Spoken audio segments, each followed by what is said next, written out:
বন্ধুরা, তোমরা সবাই কেমন আছো? আশা করি ভালোই আছো। তোমাদের ভালোবাসা আমরাও ভালো আছি।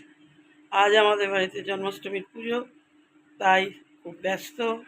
একটু সকালে লাইভ করেছি বটে, আজ নাইট আছে। সকাল থেকে মোটামুটি টুকটাক করেছি। এইবার শুরু হবে। আমাদের তো ঠাকুর সব একসাথে। আর আমাদের নারায়ণ আছে বাড়িতে, নারায়ণের পুজো হয়ে গেছে। এবার গোপাল পুজো হবে। ব্রাহ্মণ আসবে, ব্রাহ্মণ এলে তারপরে আমাদের গোপাল পুজো হবে। আমি স্নান টান করে নিয়েছি, নিয়ে এবার ঠাকুর ঘরে যাব। তারপরে কি হয় না হয় বন্ধুরা তোমাদের সব দেখাবো। তোমরা কিন্তু দেখো আমাদের গোপাল কিন্তু সবার। আর এই গোপাল কিন্তু আমার জায়ের মেয়ে এনেছিল কোথা থেকে, বেড়াতে গিয়েছিল, সেখান থেকে একটা ছোট্ট পেতলের গোপাল নিয়ে এসেছিল। সেই গোপাল গত বছর থেকে পুজো হচ্ছে। না হলে আমাদের বাড়িতে গোপাল আছে। আমার ছেলে তখন হয়নি, আমি তখন প্রেগনেন্ট। তখন আমার হাজব্যান্ড আর কি একটা পাথরের গোপাল এনেছিল। সেই গোপাল আমার শ্বশুরকে নিয়ে বেড়াতে গিয়েছিল, সেই নিয়ে এসেছিল। সেইটা আমাকে এনে দিয়েছে, আমি আলমারিতে তুলে রেখেছিলাম। তারপরে আমার শাশুড়ি মা বললেন যে ওইটা তুমি ঠাকুর ঘরে দিয়ে দাও। তোমার শ্বশুর তো নারায়ণ পুজো করে প্রত্যেক দিন, ওই নারায়ণের সঙ্গে ওই গোপালও প্রত্যেক দিন ফুল জল পাবে।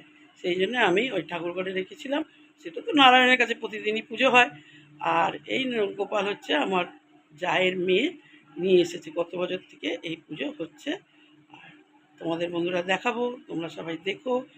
আর বলবে কেমন লাগলো। এখন জোগাড় করছিলাম একটু, ও করছে, আমার যা করছে, আমার জায়ের মেয়ে করছে। আমি একটু তোমাদের সঙ্গে, সামনে তো কোনো দিন আসি না, আমি ভাবলাম আজকে একটু আসি, কথা বলি। আর পুজো ওখানে থাকলে করতে পারবো কি জানি না।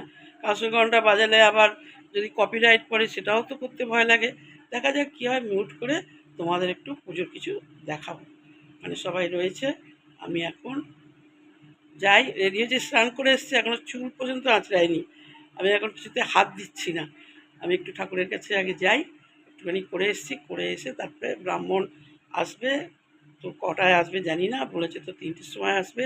3টে তো বাজতে চললো।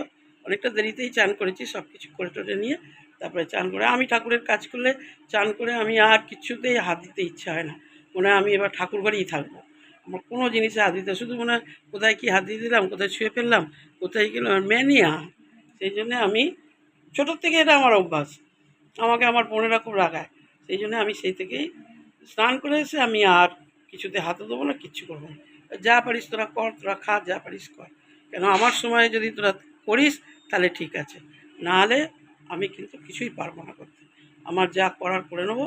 আর যদিও নেই আজকে, এরা আমার ছেলে বৌমা ওরা একটু বেরিয়েছে, এসে যাবে। ওরা একটা জায়গায় গেছে, নাতনিও গেছে, এসে যাবে। পুজো তো হবে দেরিতে, কটায় হয়, ব্রাহ্মণ এখনও আসেনি। এলে তোমাদের দেখাবো বন্ধুরা।